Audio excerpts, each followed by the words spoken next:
Hello friends, मैं आपका दोस्त रितेश अपने एमपीपीएससी नोट्स इन हिंदी चैनल में आप सभी का स्वागत करता हूं। तो फ्रेंड्स, आज के वीडियो में हम एक नए टॉपिक एमपीपीएससी के एक नए टॉपिक के बारे में आज डिस्कस करेंगे, जो कि है बघेलखंड रियासत के बारे में। ठीक है, मध्य प्रदेश के एमपीपीएससी मेंस में आपने देखा होगा सिलेबस में जो हिस्ट्री का पेपर है उसमें जो है बघेलखंड रियासत, जो रियासतें से रिलेटेड है, मध्य प्रदेश की रियासतों से रिलेटेड जो सारे क्वेश्चंस हैं उसमें से एक टॉपिक है बघेलखंड रियासत का। तो उसी के बारे में आज हम इस वीडियो में डिस्कस करेंगे, और इस वीडियो में बघेलखंड रियासत से रिलेटेड कौन कौन से टॉपिक के बारे में डिस्कस करेंगे। तो इसमें देखते हैं कि इस अध्याय में हम क्या क्या पढ़ेंगे बघेलखंड रियासत से रिलेटेड। तो बघेल वंश का अभ्युदय, यानी कि उसका बघेल वंश जो है वो कहाँ से और कैसे कब अभ्युदय हुआ, यानी उदय हुआ उसका। ठीक है, इसके बाद है बुल्लार देव उसके शासनकर्ता, जो बघेल वंश में जो कौन कौन से शासनकर्ता हुए हैं उनके बारे में देखेंगे। तो पहला है बुल्लार देव, फिर है बीरम देव बघेल, इसके बाद है बघेल और लोधी संघर्ष, यानी कि बघेल और लोधी वंश का, जो उस समय पर लोधी वंश भी हुआ करता था, तो उनके बीच संघर्ष हुआ था, तो वो कैसा था वो सब के बारे में, उसके बारे में देखेंगे। फिर है वीर सिंह बघेल के बारे में देखेंगे, रामचंद्र बघेल जो शासन करता थे वो उनको देखेंगे, वीरभद्र देव के बारे में देखेंगे, विक्रमाजीत बघेल के बारे में देखेंगे, अमर सिंह के बारे में देखेंगे, राजा अजीत सिंह के बारे में पढ़ेंगे अपन। इसके बाद राजा रघुराज सिंह के लिए को पढ़ेंगे हम इस वीडियो में। इसके बाद है 1857 की क्रांति एवं रीवा राज्य, यानी कि 1857 की जो क्रांति थी तो उस समय पर रीवा राज्य का क्या रोल था, उसके बारे में भी इस वीडियो में देखेंगे। इसके बाद है महाराजा गुलाब सिंह जो हैं रीवा राज्य के शासनकर्ता, उनको भी पढ़ेंगे। महाराजा मार्तंड सिंह जूदेव के बारे में पढ़ेंगे, और फिर देखेंगे प्रशासनिक व्यवस्था कैसी थी बघेलखंड रियासत की। ठीक है, इसके बाद कला एवं साहित्य के क्षेत्र में बघेलखंड का क्या योगदान था उसको भी हम देखेंगे। फिर है बघेलकालीन स्थापत्य कला के बारे में भी पढ़ेंगे इस वीडियो में। तो चलते हैं, शुरुआत करते हैं वीडियो का। देखते हैं कि सबसे पहले शुरू करते हैं। आदिकाल से ही बघेलखंड का क्षेत्र पर्वत, पहाड़ियों व जंगलों से आच्छादित रहा है, यानी कि जो आदिकाल बहुत प्राचीन समय से ही जो है बघेलखंड का जो क्षेत्र है वो क्या था, पर्वतों, पहाड़ों और जंगलों से, घने जंगलों से क्या था, घिरा हुआ था। ठीक है, जिसका उल्लेख पुराणों में रेवोत्तर क्षेत्र या रेवा खंड के रूप में प्राप्त होता है। यह क्षेत्र प्राकृतिक रूप से 3 भागों, तरिहार, उप परिहार और डहार में विभाजित है। ठीक है, और प्राचीन काल से आधुनिक काल तक इस क्षेत्र को विभिन्न नामों से जाना गया, यानी कि जो प्राचीन समय से और अब तक इस काल को जो है बघेलखंड जो इलाका था उसको विभिन्न नामों से जाना गया है, जिनका विवरण क्या है निम्नानुसार देखते हैं। तो सबसे पहले आटविक राज्य, ये प्राचीन काल में क्या कहा जाता था इस क्षेत्र को, बघेलखंड वाले क्षेत्र को आटविक राज्य। और इसके बाद है चेदी देश, इसे 9वीं से 10वीं शताब्दी के बीच में चेदी देश कहा जाता था। और भट्टा कब कहा जाता था, तो 12वीं से 13वीं शताब्दी के दौरान। इसके बाद भट्टा गहोरा कब कहा जाता था, तो 1236 ईस्वी में जब बघेल सत्ता गहोरा में स्थापित हुई, गहोरा वाले क्षेत्र में, तो उसे भट्टा गहोरा नाम दिया गया उस क्षेत्र को। ठीक है, इसके बाद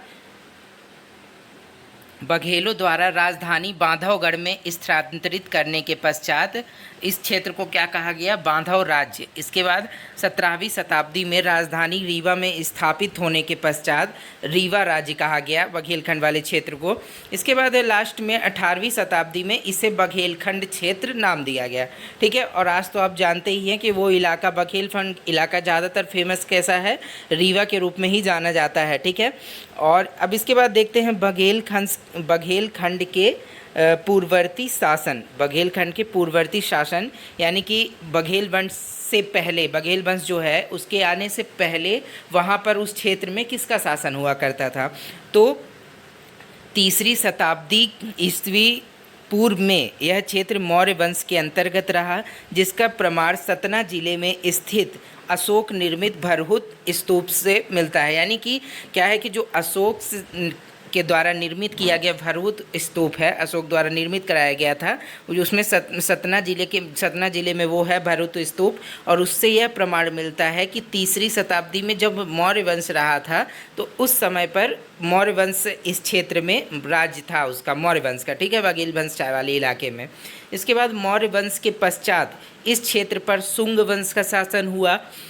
इसके बाद दूसरी शताब्दी से यह क्षेत्र गुप्त वंश के अंतर्गत रहा, जिसका प्रमाणित साक्ष्य खोह नामक स्थान पर पाए गए ताम्रपत्रों से मिलता है।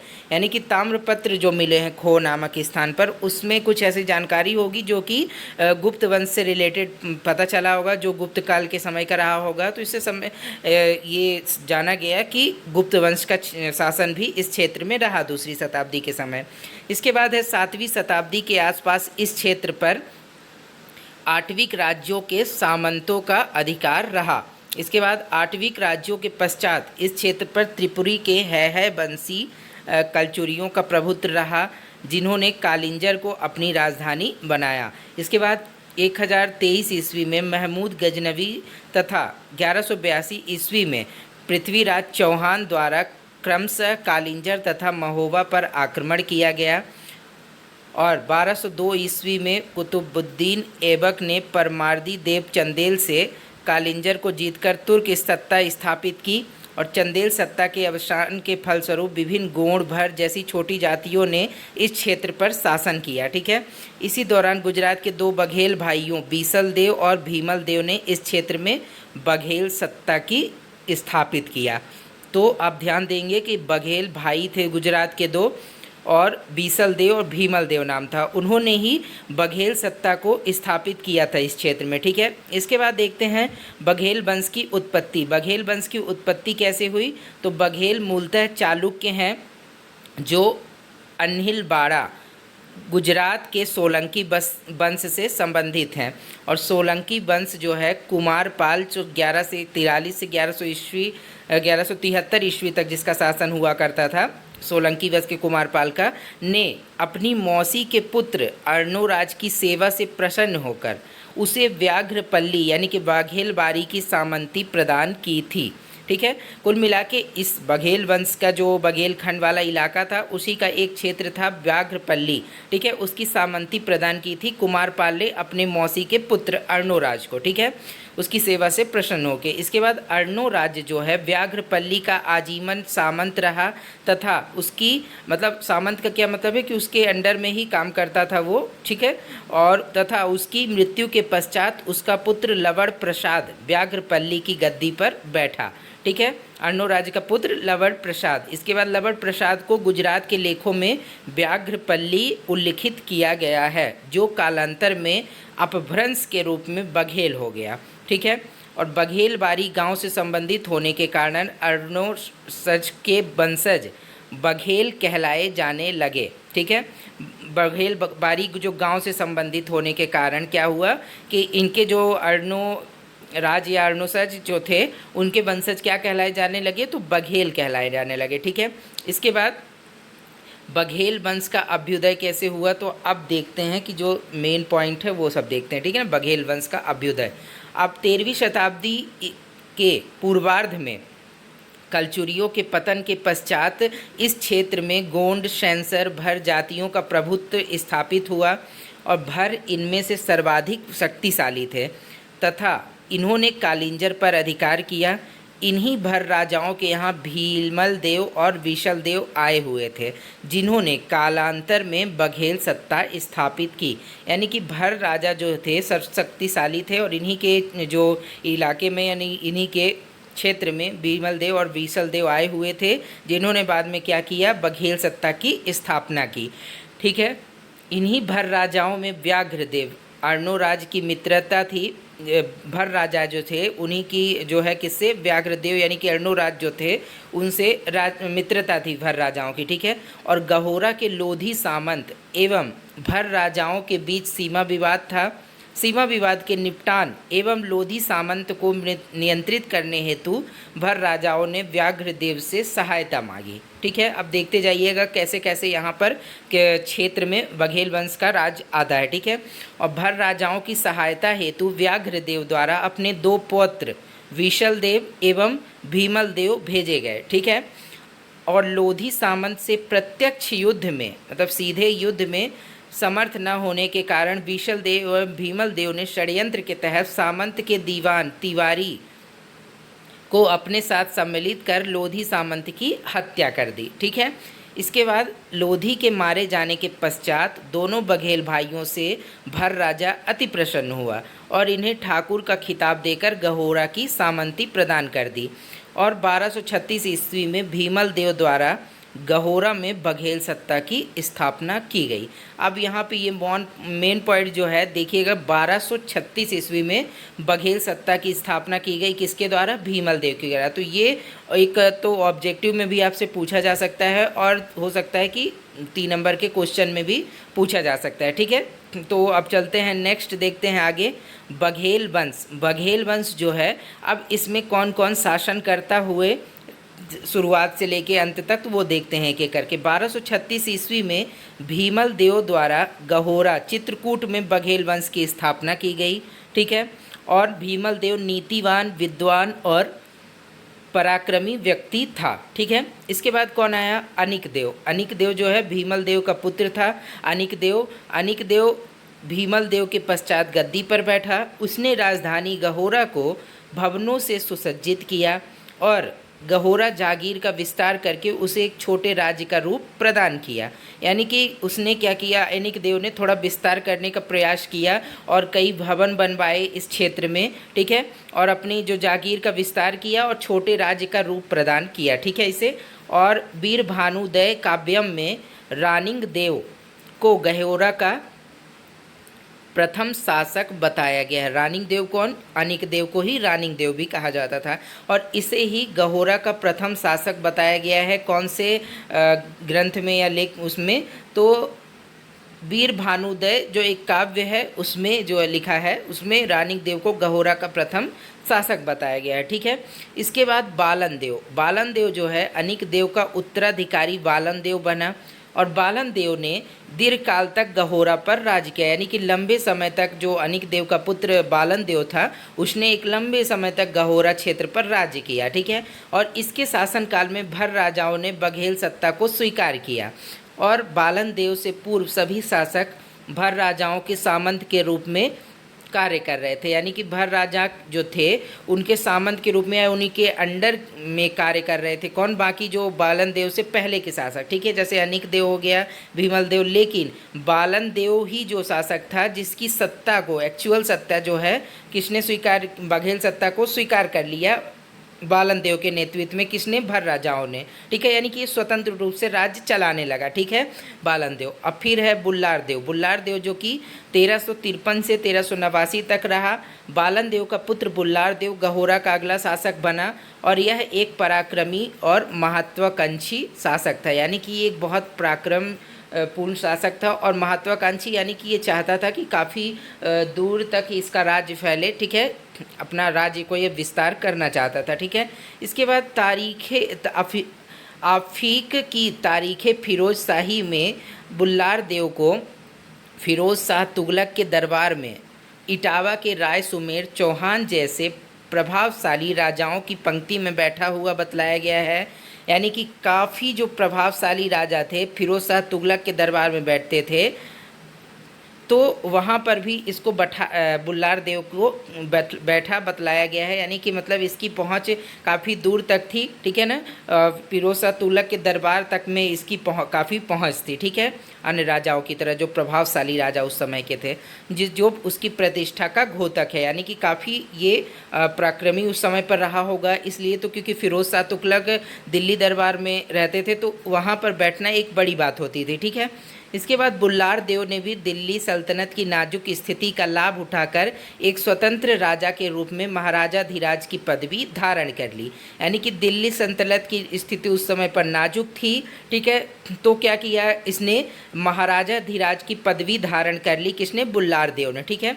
इसके बाद है वह सर्वप्रथम महाराजा धीराज की पदवी धारण करने वाला पहला शासक बना, ठीक है, बघेल शासक, ठीक है। इसका ध्यान रखिएगा, ये भी क्वेश्चन आपसे पूछा जा सकता है, हो सकता है क्वेश्चन के रूप में या तो फिर ऑब्जेक्टिव क्वेश्चन के रूप में भी पूछा जा सकता है। इसके बाद है बुल्लार देव के पुत्र सिन्न देव ने त्रिवेणी यानी प्रयाग में जल समाधि ले ली। अतः शोकाकुल पिता ने अपने पौत्र बीरम देव को अपना उत्तराधिकारी बनाया। ठीक है, इसका पौत्र हुआ बाद में बीरम देव के नाम से, वो पहले वाला बीरम देव वो अलग है, इसका भी पौत्र एक बुल्लार देव का भी हुआ बीरम देव, जो इसका उत्तराधिकारी इसने क्या बनाया, बघेल जो इसका क्षेत्र था गहोरा वाला, वहाँ का अपना उत्तराधिकारी चुना। ठीक है, अब बीरम देव बघेल जो कि 1389 से 1438 ईस्वी तक रहा। अब उसको देखते हैं कि उसके समय में कैसा शासन था। तो बुल्लार देव के पश्चात उसका पौत्र बीरम देव बघेल वंश का अगला शासक बना और बीरम देव बघेल अपने पितामह से भी अधिक शौर्यवान और महत्वाकांक्षी था।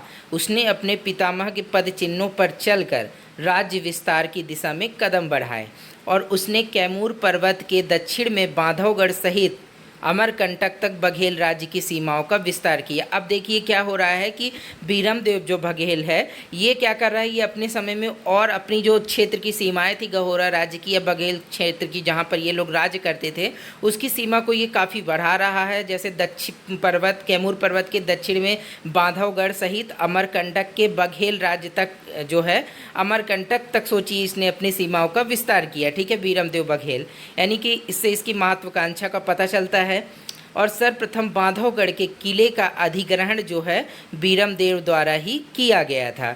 तो ये क्वेश्चन भी आप नोट कर लेंगे क्योंकि ये क्वेश्चन पूछा जा सकता है ऑब्जेक्टिव में कि बांधवगढ़ किले का जो अधिग्रहण है सर्वप्रथम किसने किया, तो बीरम देव ने। इसके बाद है वीर भानुदय काव्यम के अनुसार बीरम देव ने दिल्ली सल्तनत के अंतर्गत स्थित सेहुड़ा यानी कि कालिंजर से उत्तर जिला चित्रकूट वाला क्षेत्र जो है नामक नगर को विजित करके दिल्ली सुल्तान से विग्रह कर लिया था।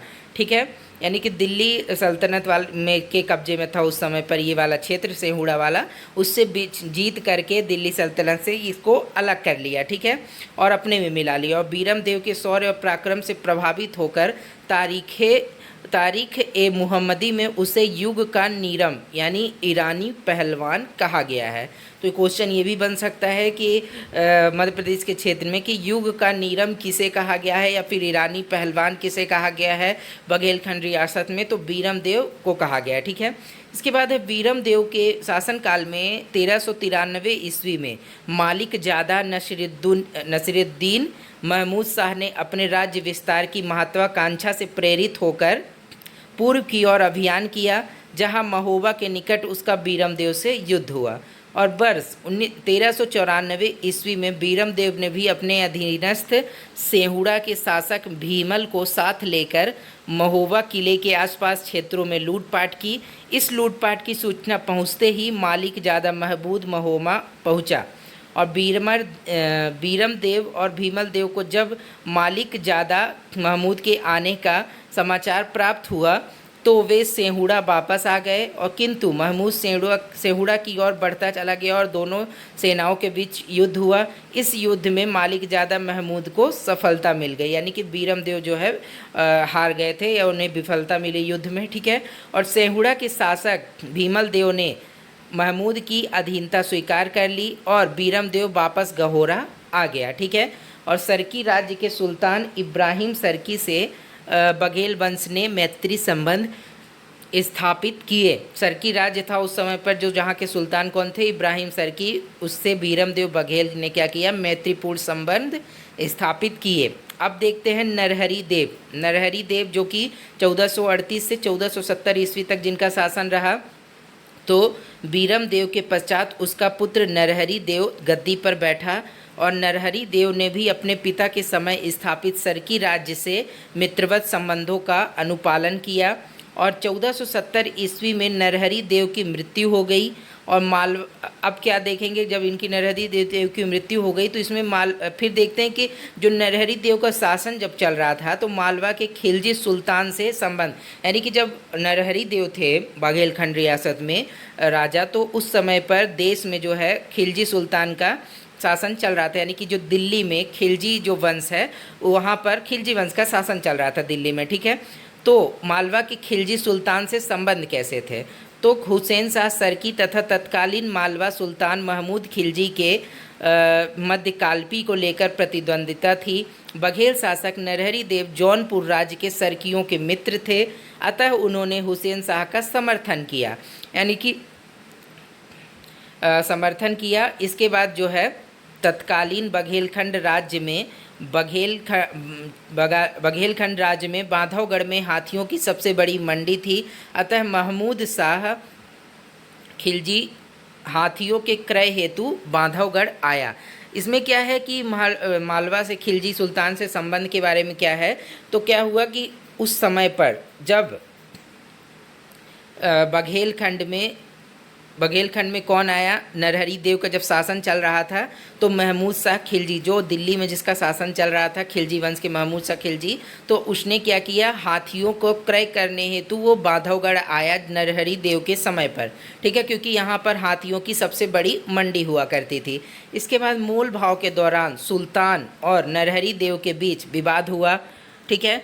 यहाँ पर विवाह गलती से टाइप हो गया फ्रेंड्स, इसे विवाद लिखेंगे, ठीक है, जिसका वर्णन मसीर ए महमूद शाही में किया गया है।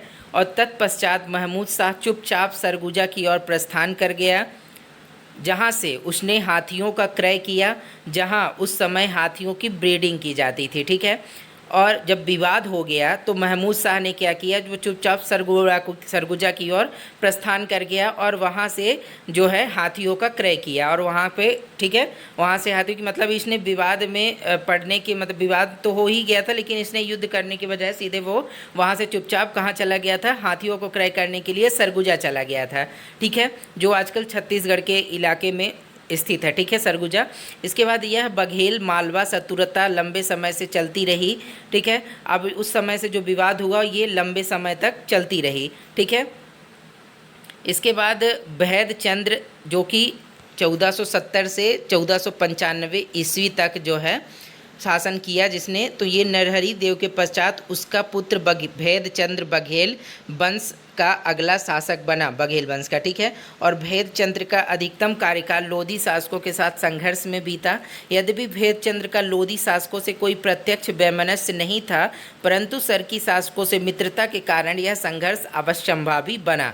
यानी कि कोई इसमें क्या था कि सरकी शासक जो थे उनसे बघेल शासकों की काफ़ी मित्रता थी, और सरकी शासकों की विरोध होने के कारण, किससे, जो लोधी शासक थे, ठीक है, उनसे विरोध होने के कारण क्या हुआ कि इनका भी विरोध झेलना पड़ा। भैद चंद्र यानी कि बघेल वंश के जो भैद चंद्र शासक थे उनको भी संघर्ष की स्थिति से वो करना पड़ा, ठीक है ना। इसके बाद भैद चंद्र और हुसैन शाह सरकी के समकालीन थे। भैद चंद्र जो थे बघेलखंड के राजा, तो हुसैन शाह सरकी जो थे सरकी वंश के राजा, तो उनके समकालीन थे, उन्हीं के समय पर इनका राज चलता था, ठीक है। इसके बाद बघेल और लोधी संघर्ष।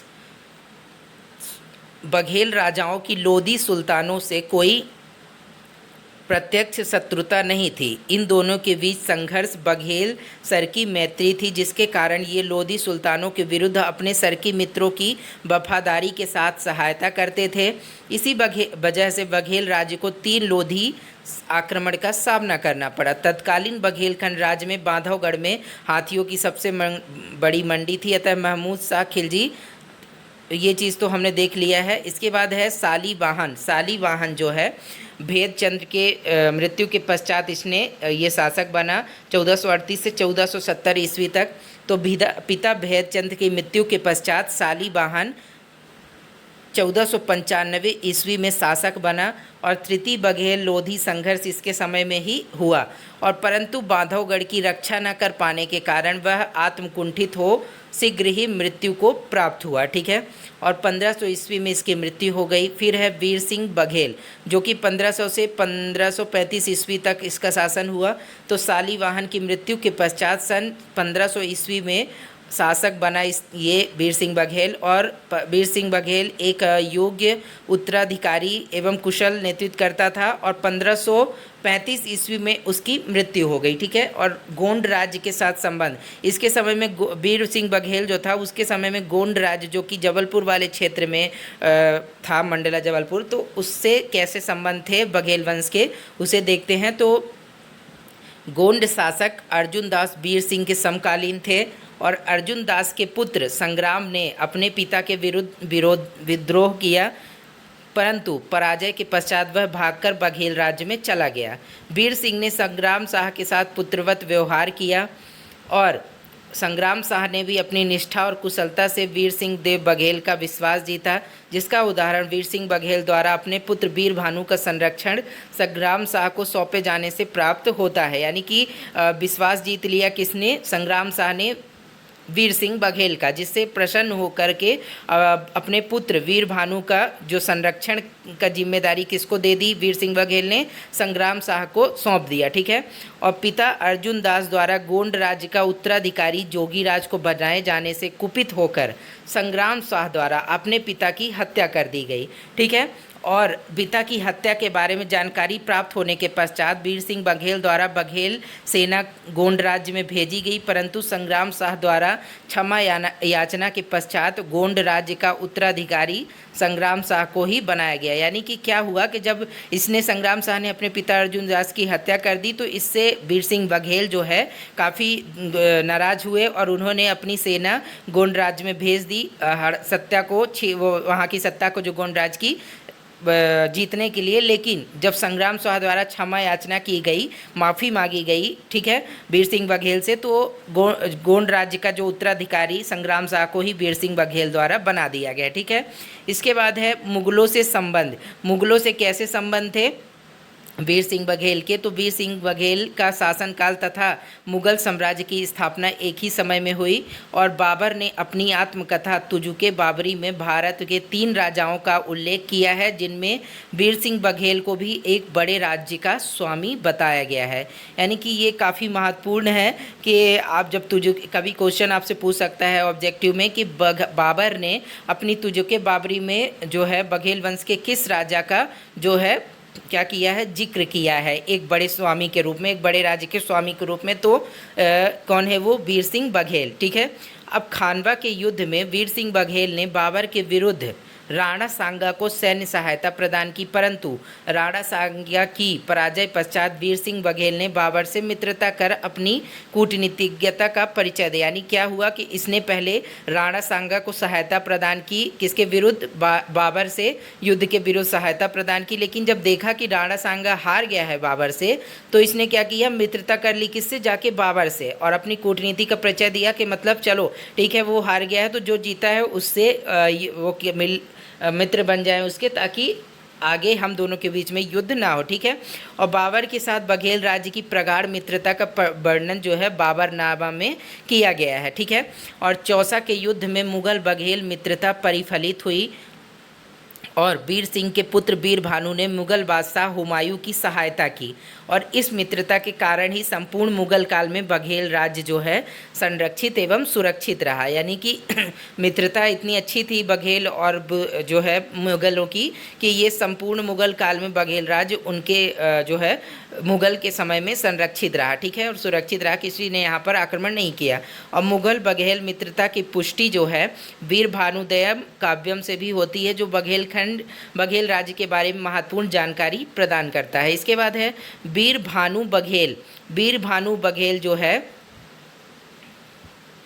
वीर भानु बघेल अपने पिता वीर सिंह बघेल की मृत्यु के पश्चात 1535 ईस्वी में बघेल राज्य का अगला उत्तराधिकारी बना और वीर भानु हुमायूं और शेरशाह सूरी के समकालीन था। यानी कि जब हुमायूं और शेरशाह सूरी का शासन चल रहा था दिल्ली में अलग अलग, तो उस समय पे वीर भानु का शासन था।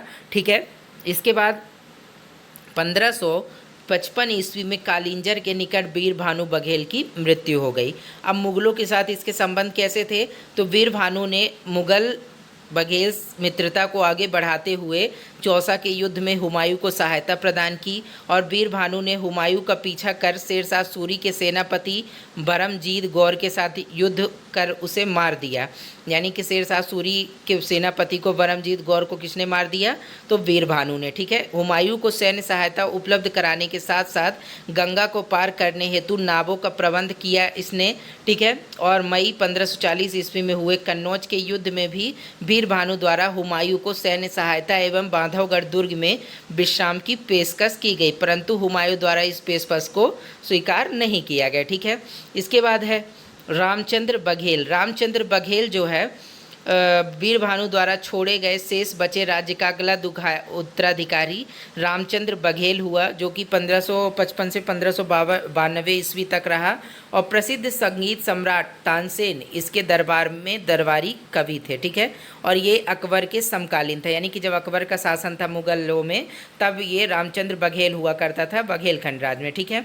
अकबर की विस्तारवादी नीति से भयभीत होकर 1564 ईस्वी में राजधानी भट्टा गहोरा से बांधवगढ़ स्थानांतरित कर ली रामचंद्र बघेल ने, और राजधानी परिवर्तन के पश्चात बघेल राज्य को बांधु राज्य एवं यहाँ के शासकों को बांध देश कहा जाने लगा।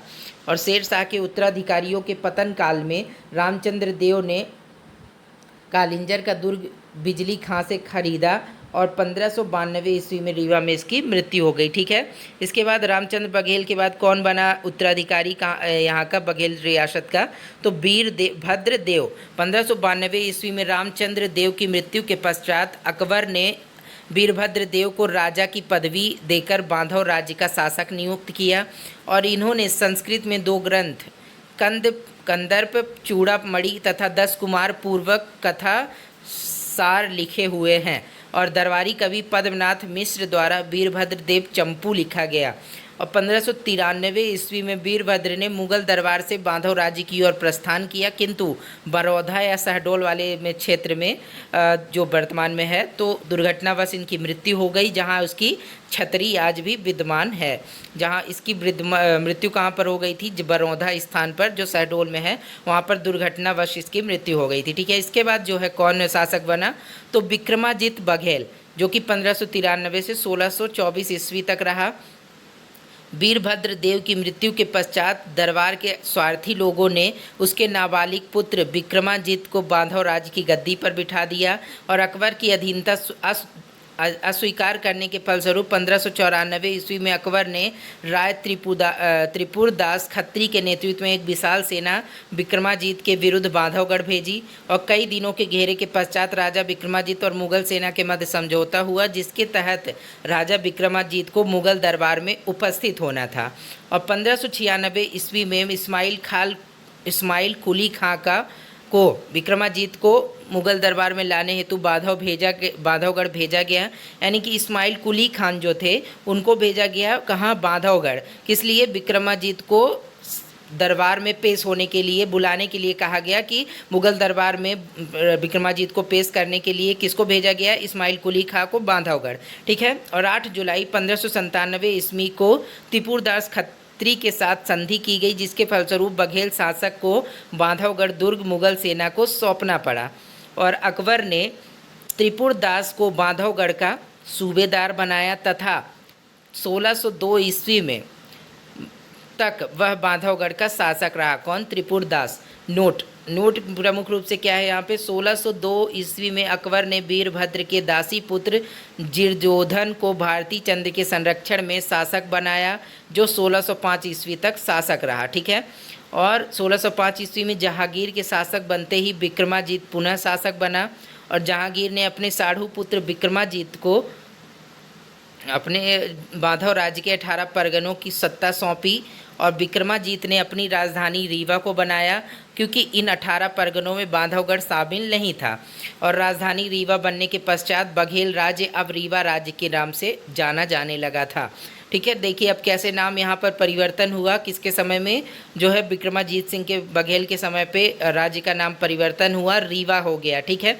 अब इसके बाद 1610 ईस्वी में बांधवगढ़ दुर्ग को प्राप्त करने हेतु विक्रमादित्य ने विद्रोह कर दिया, जिसके दमन हेतु जहांगीर ने मानसिंह कछवाह के पौत्र महासिंह को भेजा, और महासिंह द्वारा विद्रोह के दमन के फलस्वरूप 1612 ईस्वी में जहांगीर ने बांधवगढ़ महासिंह को पुरस्कार स्वरूप प्रदान किया, यानी कि महासिंह को जिसको भेजा था विद्रोह का दमन करने के लिए, तो उसने वो जीत लिया और उसको पुरस्कार स्वरूप क्या दिया, जहांगीर ने बांधवगढ़ को जो है सौंप दिया महासिंह को, ठीक है।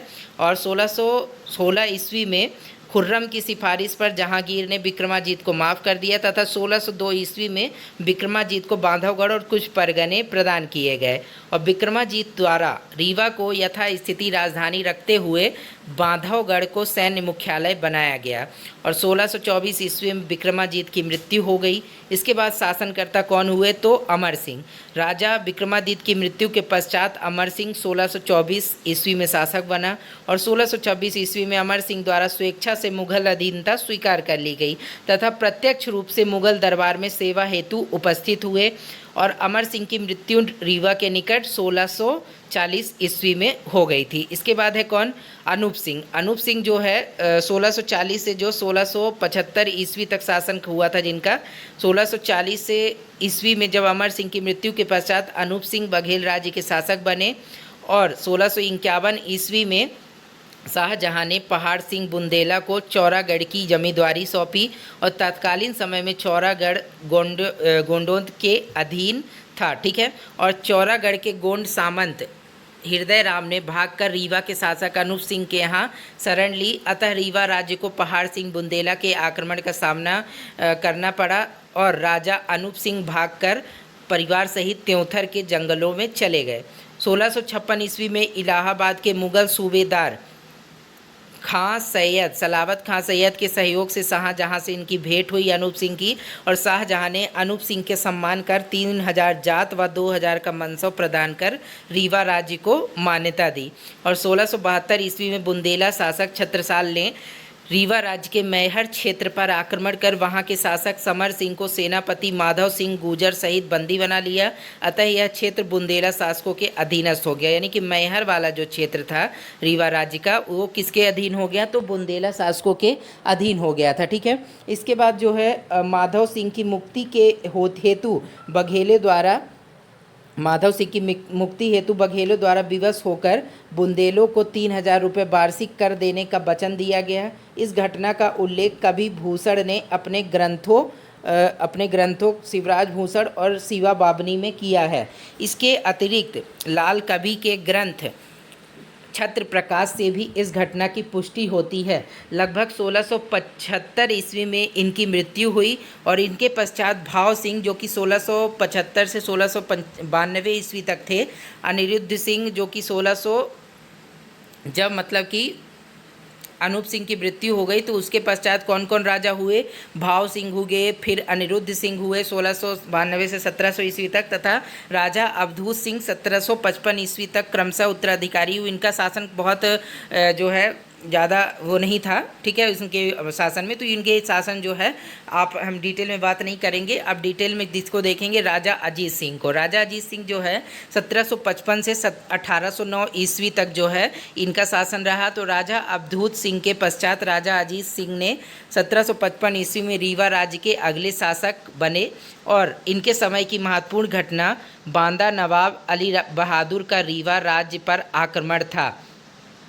1802 से 1803 ईस्वी में बसीन की संधि के द्वारा मराठों एवं अंग्रेजों के बीच समझौता हुआ और तत्कालीन समय में रीवा राज्य के सोहागपुर और चंदिया क्षेत्र पर मराठा प्रभाव था। अतः रीवा शासक अजीत सिंह से भी अंग्रेजों ने संधि प्रस्ताव पर हस्ताक्षर कराना चाहा, परंतु राजा अजीत सिंह ने इस संधि प्रस्ताव को अस्वीकार कर दिया और 1807 ईस्वी में रामनगर के इलाकेदार दलवंजन सिंह ने विद्रोह किया जो भाव सिंह के छोटे भाई जुझार सिंह का वंशज था। दलवंजन सिंह के दमन हेतु अजीत सिंह ने सुहागपुर के इलाकेदार गोविंदजीत सिंह को आदेश दिया जिसने रामनगर जीतकर उस पर अधिकार किया, परंतु कुछ समय पश्चात दलवंजन द्वारा पुनः रामनगर पर अधिकार कर लिया गया।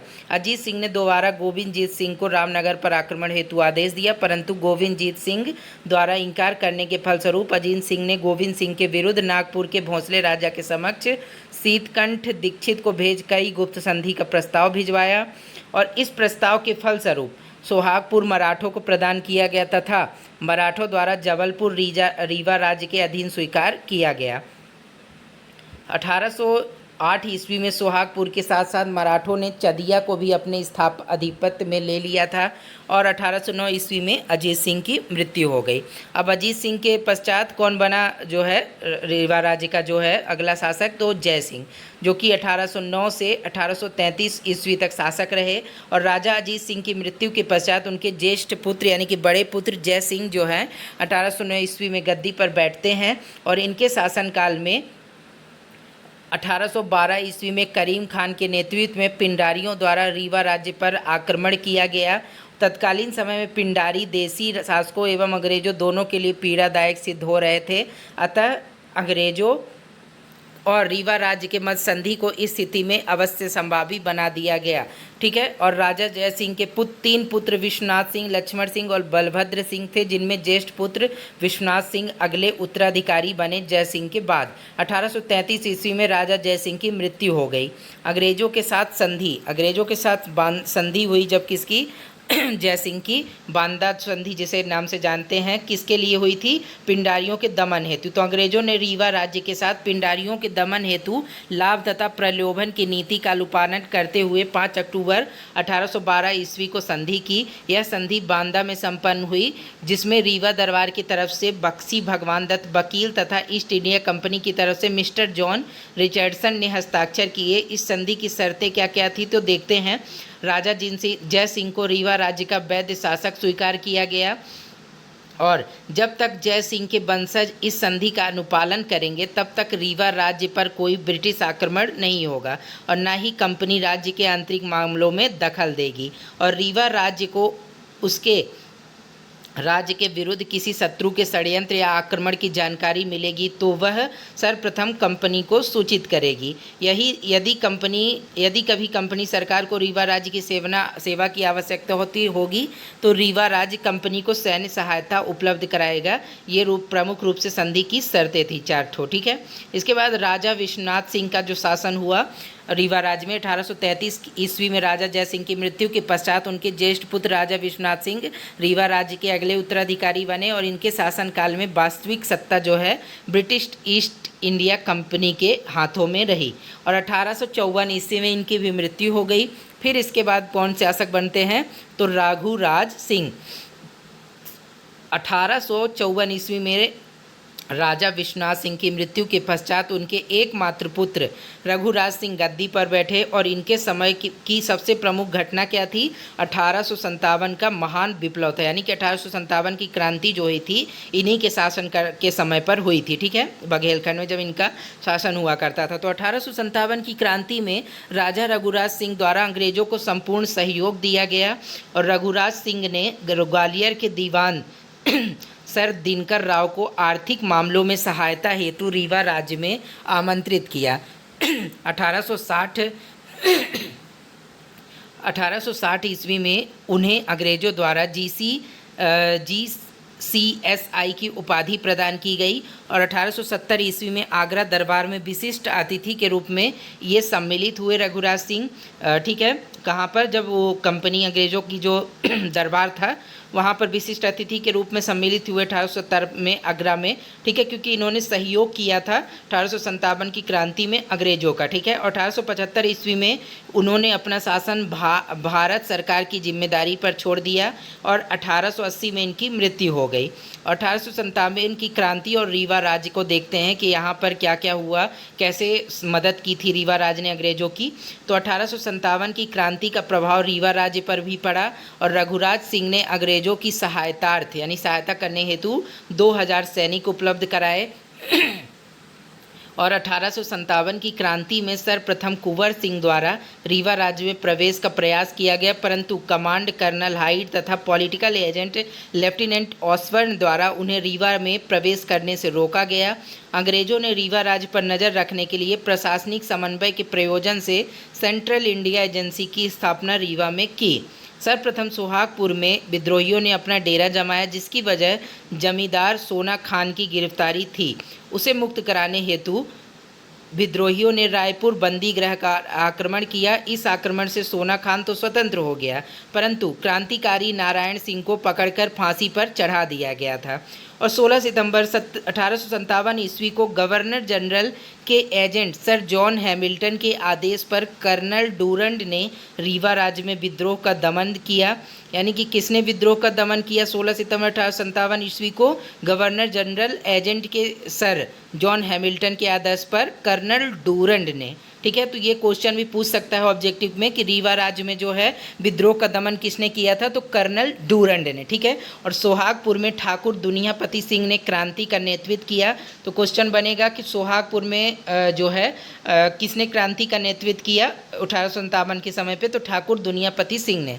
संबंधित क्षेत्र में कैप्टन वेलिंगटन द्वारा सफलता प्राप्त न होने पर रीवा राज्य द्वारा मध्यस्थता की गई और मनकहरी में ठाकुर रणमत सिंह ने क्रांति का नेतृत्व किया और रणमत सिंह के पकड़े जाने के पश्चात उन्हें झांसी ले जाया गया, जहां से भागकर वे डभौरा चले गए। क्रांति के दमन के पश्चात 1859 में लॉर्ड कैनिंग की अध्यक्षता में कानपुर में एक विशाल दरबार आयोजित किया, जिसमें महाराज रघुराज सिंह को अंग्रेजों की सहायता करने हेतु उपहार स्वरूप सोहागपुर, अमरकंटक एवं सिन्हवाड़ा का क्षेत्र दिया गया तथा दीवान दीनबंधु पांडे को बहादुर की उपाधि दी गई। ठीक है, इसके बाद है ठाकुर रणमत सिंह। ठाकुर रणमत सिंह के बारे में देख लेते हैं। काफ़ी ये इनके नाम से कॉलेज है, जैसा कि आपने देखा होगा TRS कॉलेज जो कि रीवा में है ठाकुर रणमत सिंह के नाम से। तो उनका उस समय पे क्रांति में 1857 के समय क्रांति में क्या योगदान था, तो उसके बारे में देखते हैं। तो 1857 की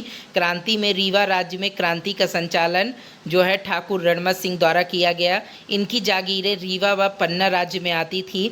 अपने साथियों के सहयोग से नागौद, भिल्लसाय, चित्रकूट, नौगांव और क्योटी में क्रांति का संचालन किया इन्होंने। और 1857 की क्रांति से पूर्व ठाकुर रणमत सिंह सागर छावनी में अंग्रेजी सेना में लेफ्टिनेंट थे तथा पदोन्नति यानी कि प्रमोशन के पश्चात कैप्टन बनकर नौगांव में पदस्थ हुए थे। 1857 की क्रांति होने पर इन्हें वक्तवली व मर्दन सिंह को पकड़ने का आदेश दिया गया, परंतु आदेश की अवहेलना पर इन्हें बर्खास्त यानी सस्पेंड कर दिया गया। ठीक है, और 300 भारतीय सैनिकों की टुकड़ी को एकत्रित करके स्वतंत्रता संघर्ष में इन्होंने क्या किया? भाग लिया। ठीक है, और हीरा सिंह के विश्वासघात के कारण इन्हें पकड़ लिया गया और 1 अगस्त 1859 को फांसी दे दी गई। और उन्होंने क्रांति का संचालन रीवा राज्य के अतिरिक्त जबलपुर, रायपुर, नागपुर में भी किया था। मतलब इनका जो क्षेत्र था क्रांति में योगदान देने का, तो ये जबलपुर, रायपुर और नागपुर क्षेत्र तक था, ना कि रीवा राज्य तक सीमित था। ठीक है, रीवा के स्टेडियम का नाम भी ठाकुर रणमत सिंह स्टेडियम है, जो कि स्वतंत्रता संघर्ष में उनके योगदान की महत्ता को प्रदर्शित करता है। ठीक है, इसके बाद है किसका शासन हुआ? वेंकट रमण सिंह। 1880 में राजा रघुराज सिंह की मृत्यु के पश्चात राजकुमार रमण सिंह अल्पायु थे, अतः 1880 से 1895 ईस्वी तक शासन कंपनी के हाथों में रहा। और 1895 ईस्वी में वेंकट रमण सिंह रीवा राज्य के अगले शासक बने। और 1895 ईस्वी में रीवा राज्य में भयानक अकाल की स्थिति में उन्होंने जनता की सेवार्थ अनेक प्रयास किए व अकाल पीड़ित कोष की स्थापना रीवा राज्य में की। और 1903 ईस्वी में दिल्ली दरबार में ये सम्मिलित हुए और 1905 ईस्वी में तत्कालीन प्रिंस ऑफ वेल्स से इंदौर में इन्होंने भेंट की। जब प्रिंस ऑफ वेल्स आए थे उस समय पर 1905 में, तो इन्होंने इंदौर में जाकर वहां पर भेंट की थी और ब्रिटिश सरकार द्वारा उन्हें 1906 में GCCI की उपाधि से सम्मानित किया गया वेंकट रमण सिंह को। ठीक है, और इन्होंने सरस्वती भंडार नामक पुस्तकालय का निर्माण रीवा राज्य में कराया था। और 1918 ईस्वी में इन्फ्लुएंजा के कारण उनका स्वर्गवास की मृत्यु हो गई। ठीक है, इसके बाद है महाराजा गुलाब सिंह। महाराजा गुलाब सिंह जो कि 1918 से 1946 ईस्वी तक जिनका शासन रहा, तो महाराज वेंकट रमण सिंह की मृत्यु के पश्चात रीवा राज्य के अगले शासक महाराज गुलाब सिंह बने। 1922 ईस्वी में गुलाब सिंह दिल्ली कॉलेज इंदौर से शिक्षा प्राप्त कर रीवा वापस आए। तत्पश्चात उन्होंने रीवा राज्य का शासन 31 अक्टूबर 1922 ईस्वी को अंग्रेज सलाहकार कॉल्विन को प्रशासनिक अधिकारी नियुक्त कर सौंप दिया गया। और 1926 ईस्वी में सिंगरौली की वेणुवंशी रानी नौवरन कुबरी ने स्वेच्छा से सिंगरौली को रीवा राज्य में मिला दिया तथा सिंगरौली को उसी वर्ष तहसील का दर्जा दिया गया। 1927 तथा 1930 ईस्वी में गुलाब सिंह ने 2 बार यूरोपीय देशों इंग्लैंड, फ्रांस, जर्मनी, इटली और स्विट्ज़रलैंड की यात्राएं की और 1931 ईस्वी में सीधी में चौहानों ने विरोध किया, जिसका इनके द्वारा दमन किया गया। और इन्होंने सहभोज प्रथा, अस्पताल निर्माण एवं शैक्षणिक सुधार हेतु विशेष योगदान दिया अपने समय में, और इनकी मृत्यु 1946 ईस्वी में हो गई।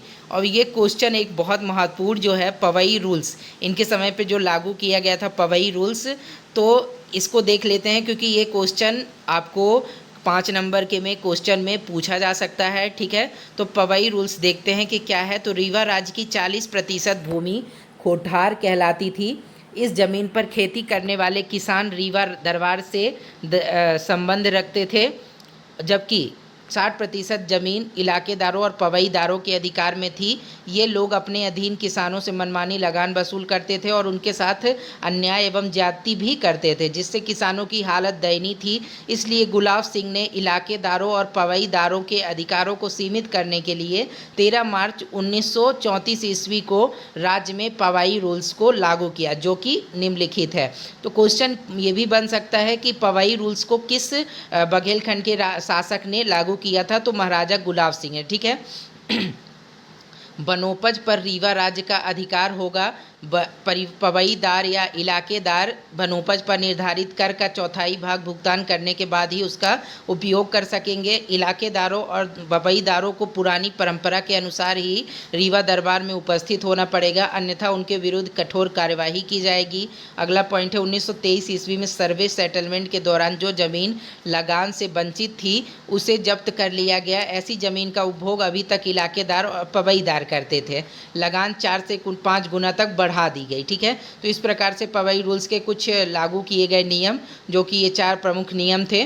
ठीक है, इसके बाद महाराज मार्तंड सिंह जोदेव, जो कि 1946 से 1995 तक रहे। महाराज गुलाब सिंह की मृत्यु के पश्चात उनके ज्येष्ठ पुत्र मार्तंड सिंह जोदेव की उपाधि के साथ 1946 में शासक बने। भारत संघ में विलय इनके कार्यकाल की प्रमुख घटना थी, मतलब इन्हीं के समय पे मार्तंड सिंह जोदेव के समय ही जो है भारत संघ में विलय हो गया, किसका, रीवा राज्य का, यानी बघेलखंड राज्य का। ठीक है, और मार्तंड सिंह के समय रीवा राज्य में सर्वप्रथम सफ़ेद शेर मोहन को देखा गया। सफ़ेद शेर की ब्रीडिंग हेतु यहाँ पे ये सबसे महत्वपूर्ण क्वेश्चन क्या है कि शेर, जो सफ़ेद शेर मोहन है, उसे सर्वप्रथम जो है रीवा राज्य में देखा गया था, चूँकि और किस राजा के समय पर देखा गया था, तो मार्तंड सिंह जोदेव के समय पर। ठीक है, ये क्वेश्चन ऑब्जेक्टिव में भी पूछा जा सकता है। अब सफ़ेद शेर की ब्रीडिंग हेतु गोविंदगढ़ के निकट टाइगर सफारी की स्थापना की गई। साथ ही वैश्विक पटल पर रीवा राज्य को सफ़ेद शेरों की भूमि के नाम से जाना जाना लगा, क्योंकि सर्वप्रथम रीवा राज्य में ही सफ़ेद शेर को देखा गया था। उन्होंने गोविंदगढ़ में आम की पैदावार वृद्धि करने हेतु आम अनुसंधान केंद्र की स्थापना में विशेष योगदान दिया। ठीक है, अब बघेल राज्य के अंतर्गत अन्य महत्वपूर्ण रियासतें, यानी कि बघेल राज्य जो था उसके अंतर्गत कुछ महत्वपूर्ण रियासतें भी शामिल थी, जो कि 1803 ईस्वी में बेसिन की संधि के फलस्वरूप अंग्रेजों ने रीवा राज्य के अंतर्गत अनेक छोटी छोटी रियासतों को राज्य के रूप में मान्यता प्रदान की थी, जिनमें प्रमुख रियासतें कौन कौन सी थी, नागौद जागीर, मैहर जागीर, कोठी जागीर, सोहावल जागीर। इसके बाद है प्रशासनिक व्यवस्था। आप देखते हैं कि रीवा राज्य की जो प्रशासनिक व्यवस्था थी बघेल वंश में, वो कैसी थी। तो बघेलखंड की सार्वभौम सत्ता बघेलों के पास थी। इस क्षेत्र के अंतर्गत जितनी भी छोटी छोटी रियासतें थीं, उन सभी में प्रशासनिक व्यवस्था बघेलों द्वारा स्थापित की थी, जिनमें प्रमुख अंग निम्न थे। यानी कि कौन कौन हुआ करता था जो प्रशासनिक व्यवस्था में, तो सबसे पहले राजा हुआ करता था, जो सबसे बड़ा था। राजा की संपूर्ण शक्ति राजा के हाथों में केंद्रित थी। वह राज्य की संपूर्ण शक्ति जो है राजा के हाथों में केंद्रित थी, और वह कार्यकारी, विधायी और न्यायिक क्षेत्र में सर्वे सर्वा था। उसको सभासदों यानी मंत्रियों एवं अधिकारियों को नियुक्त करने एवं पदच्युत यानी कि निकालने का अधिकार था, किसको, राजा को। इसके बाद है नीति निर्धारण एवं प्रशासन संबंधी महत्वपूर्ण विषयों के संबंध में विचार विमर्श करने के लिए मंत्रणा कक्ष में अपने सभासदों के बीच बैठता था कौन, राजा। ठीक है, और मंत्रणाएं गुप्त रखी जाती थीं। और राजसभा के सभासदों में अमात्य, सचिव, मंत्री, राजपुरोहित और राज्यवैद्य हुआ करते थे। और राज्यवैद्य और राजपुरोहित क्रमशः स्वास्थ्य एवं धर्म संबंधी कार्यों को संपादित करते थे। न्याय एवं दंड व्यवस्था। न्याय एवं दंड व्यवस्था थी कैसी थी बघेल शासनखंड में? तो सभी बघेल शासक न्यायप्रिय थे। वे स्वयं न्याय करते थे। न्याय करते समय वे विधि वेत्ताओं की उपस्थिति में वादी प्रतिवादी दोनों की बातें सुनते थे और विधि वेत्ताओं के सहयोग से न्याय करते थे। इसके बाद है धार्मिक विवादों का निर्णय राजा स्वयं करता था। अपराधियों को उनके अपराध के अनुसार दंडित किया जाता था।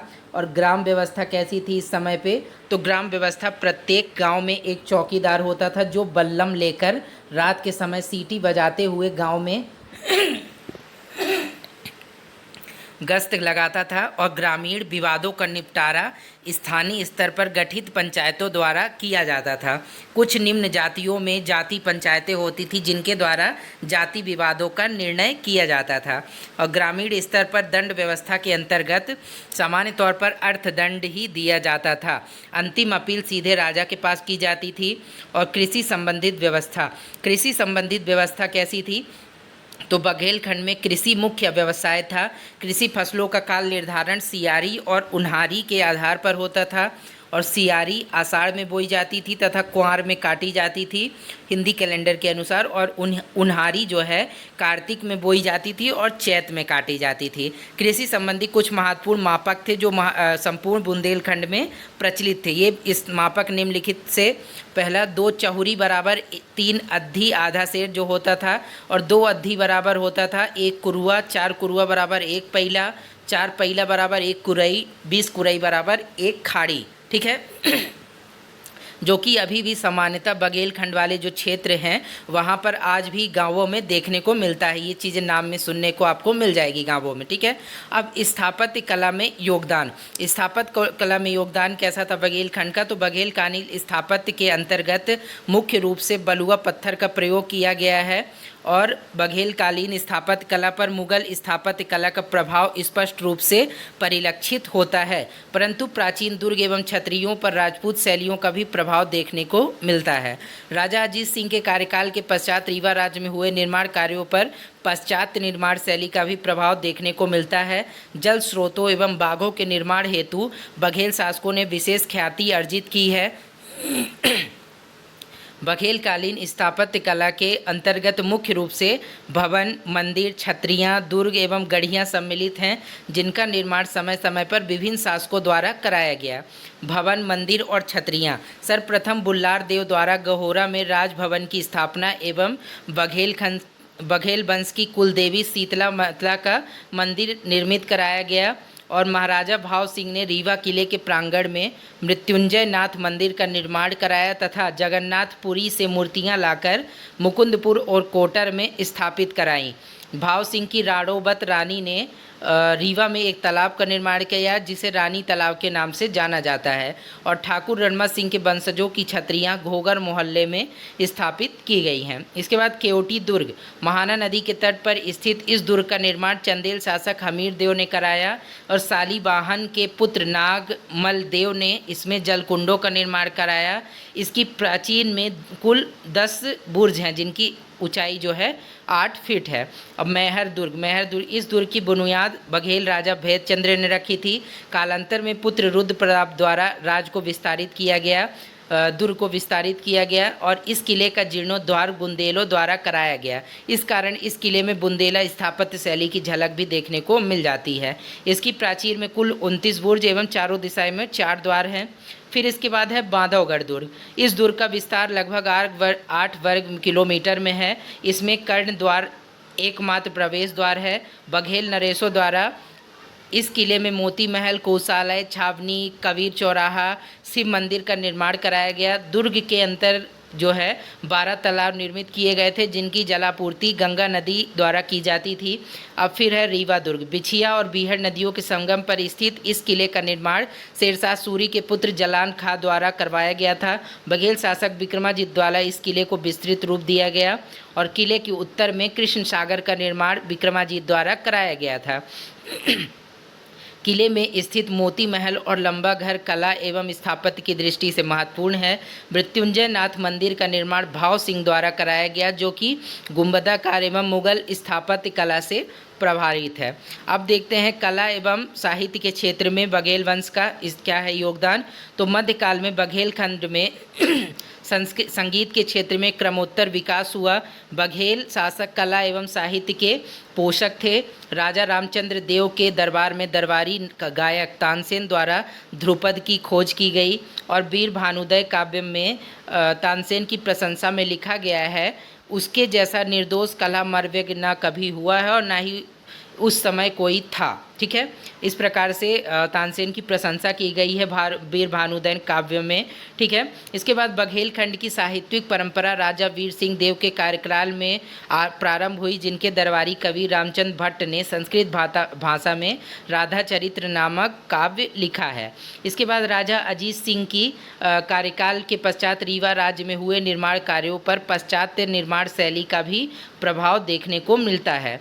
और राजा रघुराज सिंह ने भक्तमाल करके लिखा हुआ है एक। ठीक है, और वीर भानु के दरबारी कवि माधव ने वीर भानुदय काव्यम की रचना की। बघेल शासक वीरभद्र ने संस्कृत भाषा में 2 ग्रंथ कंदर्प चूड़ामणि तथा 10 कुमार पूर्व कथासार का निर्माण किया है। और शासक वीरभद्र के दरबारी कवि पद्मनाथ मिश्र द्वारा वीरभद्र देव चंपू की रचना की गई। तो क्वेश्चन ये पूछा जा सकता है कि वीरभद्र देव चंपू की रचना किसने की गई, किसके द्वारा मतलब की गई है, तो पद्मनाथ मिश्र के द्वारा। ठीक है, और राजा अमर सिंह के दरबारी कवि नीलकंठ शुक्ल ने अमरेश बिलास की रचना की। इसके बाद रूपाड़ी शर्मा द्वारा संस्कृत ग्रंथ बघेल वंश वर्णनम की रचना की, जो भाव सिंह का आश्रित कवि था। इस ग्रंथ में भाव सिंह की सभा में उपस्थित नवरत्नों का भी उल्लेख किया गया है। और 18वीं सदी में नीलकंठ भट्ट द्वारा भगवंत भास्कर नामक ग्रंथ की रचना की गई। तो इस प्रकार से आज हमने देखा कि बघेल खंड में कौन कौन से राजा हुए, बघेल खंड का उदय कैसे हुआ, 1857 की क्रांति में योगदान क्या था बघेल खंड के राजाओं का। ठीक है, तो इस प्रकार से हमने आज बघेल खंड के बारे में पूरा मैटर डिस्कस किया। तो आई होप कि आप नोट्स बनाने में, बघेल खंड से रिलेटेड नोट्स बनाने में आपको ये वीडियो काफ़ी हेल्पफुल होगा। तो इससे रिलेटेड यदि कोई क्वेश्चन आएंगे तो आप उसे सॉल्व कर सकेंगे। ठीक है, तो फ्रेंड्स आज के वीडियो में इतना ही। Thanks for watching the video. और फ्रेंड्स अब हम नेक्स्ट वीडियो पे किसी भी नया टॉपिक पर लेकर आएंगे, जल्दी हम नया वीडियो लेकर आएंगे। तो इसी तरह से हमारे चैनल MPPSC नोट्स इन हिंदी में बने रहिए और चैनल को यदि आपको कंटेंट्स अच्छा लग रहा है तो उसे सब्सक्राइब जरूर करें। तो फ्रेंड्स आज के लिए इतना ही, नेक्स्ट वीडियो में मिलेंगे, बाय बाय।